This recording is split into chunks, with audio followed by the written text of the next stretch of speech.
6:46 here on your Wednesday morning, and once again joining us, Metro Sheriff Joe Lombardo for our Morning Cup of Joe segment. Good to see you once again, Sheriff. Thanks for coming in. Morning, yeah. All right, so let's get into business here. It's been nearly 2 years, of course, since 1 October. We've talked about mass shootings, unfortunately, quite a bit recently.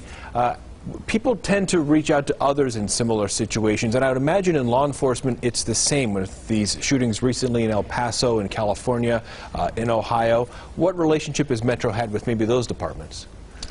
Yeah, it's unfortunate we even have this conversation. You know, surprising when you think about it being 2 years already from 1 October.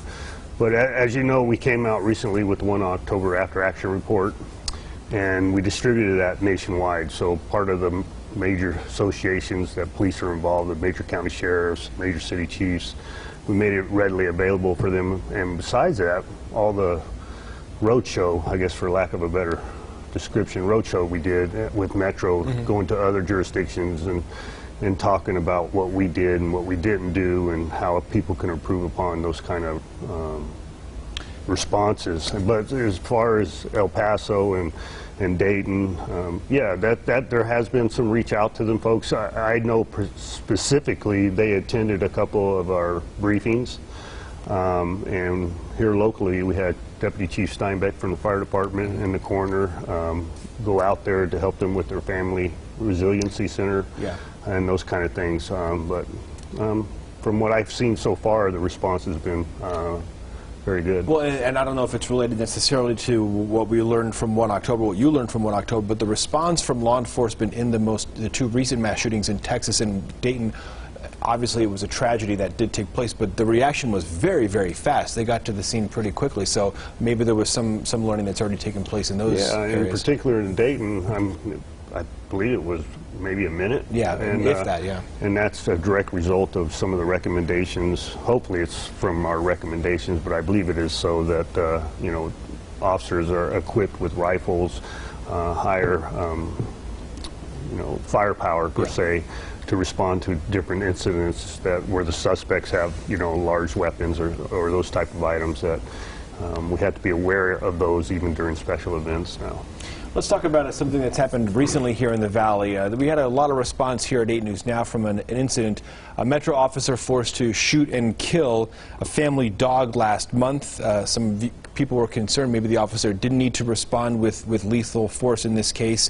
What are the procedures when it comes to a law enforcement officer dealing with an animal in this case versus just, you know, maybe a person?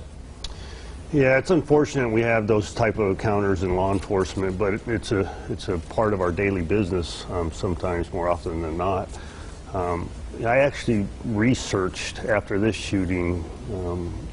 We've only had a total of 5 dog shootings in the last 3 years.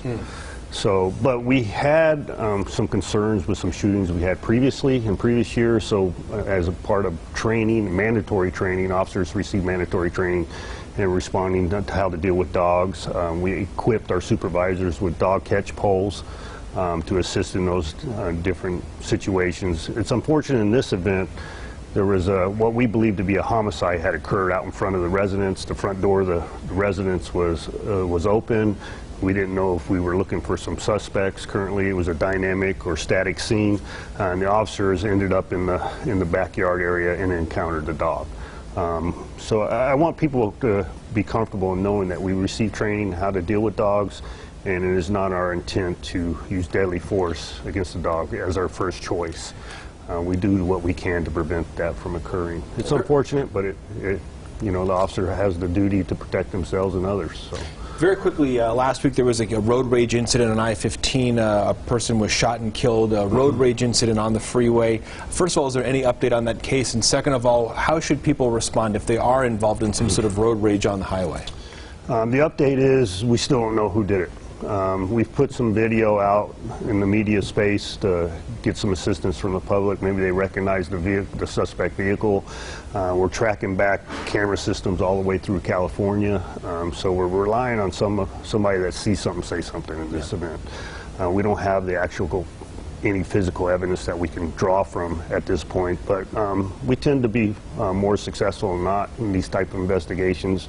I anticipate we're going to get the individuals involved, but What I tell people to do is to minimize your interaction with an individual who's a threat. Remain in a highly populated area, well-lit areas. Do whatever you can to check your ego, to prevent you from escalating it. And you know what? You want to live another day. You don't want to have a roadway rage incident to have a detrimental effect for the rest of your life. So that's the best advice I can give.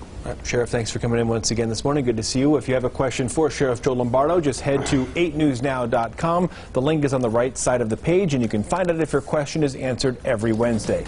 Good Day's back after this.